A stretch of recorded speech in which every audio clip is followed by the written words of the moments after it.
আচ্ছা ভাই, ব্রেকআপটা অনেক বেশি পেইনফুল হয় বল, মানুষকে কতটা একা করে দিয়ে চলে যায়। ব্রেকআপ?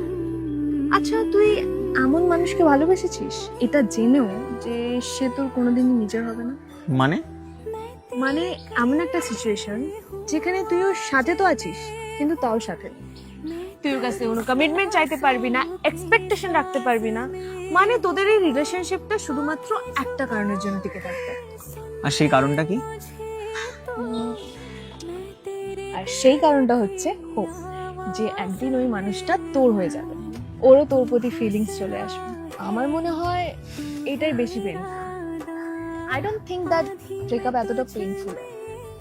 কারোর হয়েও না হওয়া এটা বেশি কষ্টকর, তাই না? टूटे ना तू भी मैं तेरा सपना